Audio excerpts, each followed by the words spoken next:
each of our approximately 100 trillion body cells regenerates periodically. The consensus seems to be that all are replaced every 7 to 10 years, with some as often as every few days, according to the plan of our genes' DNA.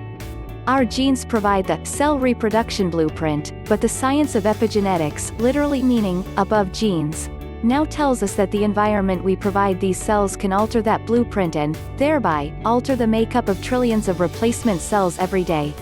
Cancer cannot occur in a healthy cell with DNA intact. To avoid cancer, we must protect our genetic integrity. Through lifestyle choices, we can influence both the reproduction and performance of our body cells. In fact, it's nearly impossible to do life without influencing the integrity of our DNA and subsequent health of our body cells. We are seldom at the mercy of random genetic change, even though sometimes we've been led to believe otherwise. Instead, we can absolutely impact the genetic makeup and internal environment of our body cells so that cancer has no open door to wreak its health havoc. In my case, several years ago I stood in the batter's box with 2 strikes against me, 2/3 pancreas removed because of tumors and troublesome changes in remaining 1/3. There was no choice but to hit a home run. Striking out was not an acceptable option, and modern medicine, thank God, admitted it had nothing for me. My goal became making my body cells inhospitable to cancer, and that goal was accomplished when my follow-up scans consistently reported no incidence of recurrent or residual disease. My replacement cells were obviously healthy. I had already relapsed once because I did not change my lifestyle after dodging a nasty curveball in my first at-bat with pancreatic cancer. I was determined not to repeat that mistake and took seriously a physician friend's advice: "You will have to be your own doctor if you get through this." Then she quickly quipped, "I think I read you should eat a lot of blueberries."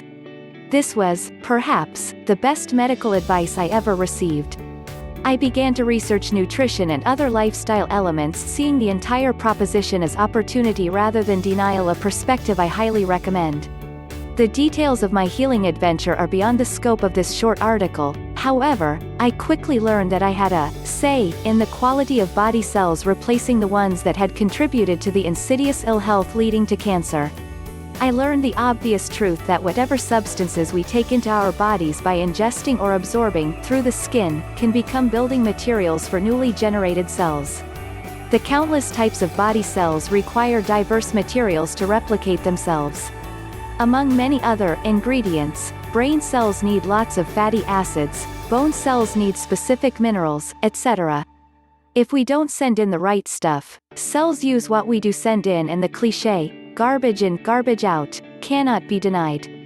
Genes, themselves, must be constructed of certain nutritional molecules as they are replaced within new cells. I learned that providing the raw materials available in a mainly raw plant-based diet along with plenty of very clean water is essential for building healthy body cells. We are built of the same molecular materials as raw plant-based foods, so that, in such a diet, the food in our bodies constantly adjust and adapt to each other. We are 70+% water, so it's a no-brainer to realize how damaging dehydration can be in every life process. Beverages other than water are seldom useful in building and maintaining healthy cells. The raw plant-based food contains cell-building and functioning nutrients no other material contains. The raw state of such food is rich in essential enzymes that cooking destroys. The plant-based food is rich in countless essential nutrients, and the solar photon, from photosynthesis, is an often overlooked nutrient. After a few years, I added a bit of meat eaten, but only from animals that had eaten plant-based diets rather than contrived processed feeds. I basically choose foods in the form closest to their created form. Sugar is cancer fertilizer and absolutely must be removed from the diet. It fosters inflammation and acidity that are both damaging to DNA and normal cellular function. Artificial sweeteners are read by the immune system as foreign matter, compound the negative impact. Stevia, an herb, can be used for sweetening with no negative impact. It's quite possible that prescription drugs taken on extensively can deplete essential nutrients we must have in building healthy, well-functioning body cells. If a pharmaceutical is depleting nutrients, it is critical to find out how you can replace the particular nutrients being lost. I caution that man-made vitamins are often read by the body as foreign matter and can be damaging rather than helpful. Nutrients are best delivered in food, and we can choose foods rich in what we particularly need to replace. Habitual shallow breathing is a seldom considered friend of cellular-level depravity that can lead to cell sickness and death. I personally use periodic deep breathing exercises that can be done anywhere. I also purposely breathe deeply in my exercise routine, which is doubly beneficial because it moves lymphatic fluid that bathes body cells and carries off debris and toxins. Sleep habits impact our genes immensely. There are many studies demonstrating a negative impact on DNA from such things as sleep deprivation and irregular sleep patterns. We know that every healthy cell has two anti-oncogenes, anti-cancer genes, and sleep deprivation is a threat to these. We need both genes intact. Ingested, breathed in, or absorbed toxins, including those in skin products, are often overlooked culprits for damaging and altering DNA. We can benefit from thinking of our largest body organ, our skin, as another mouth, because considerable materials are transported via bloodstream to our body cells once absorbed. Many sunscreens are both toxic and restrictive as they limit skin exposure to sunlight required to make real vitamin D. Artificial vitamin D is basically a potentially damaging hormone, therefore a toxin. We can choose to wear shade garments and move in and out of shade periodically. Persistent toxic thoughts and words, adverse or suppressed emotions, can impact cellular DNA as dramatically as toxic food and water. Body chemistry is measurably impacted in a negative way by persistent negative stresses or emotional insults. A feeling of helplessness is particularly damaging, and fear of cancer happening because of family history, DNA, can bring on such feelings.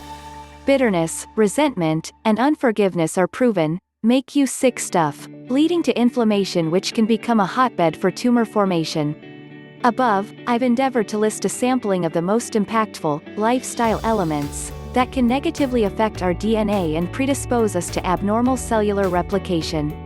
These elements degrade our health in other ways as well, and cancer is essentially a symptom of extreme ill health, making effective treatment of cancer more a matter of building a body-mind where cancer cannot live than killing off some alien other that has randomly invaded our body. Realizing that cancer has a cause and is never a random occurrence gave me a platform to stand on as I sought to swing for the fence in putting this bully disease behind me once and for all. I poured myself into research to become my own doctor, as my friend suggested. However, even though I'd been a long dormant Christian, I also poured myself out in prayer, which made my healing an interactive miracle. Nevertheless, I found enormous evidence that we are not slaves to our DNA and that only a tiny percentage of disease can truly be attributed to random genetic mutation.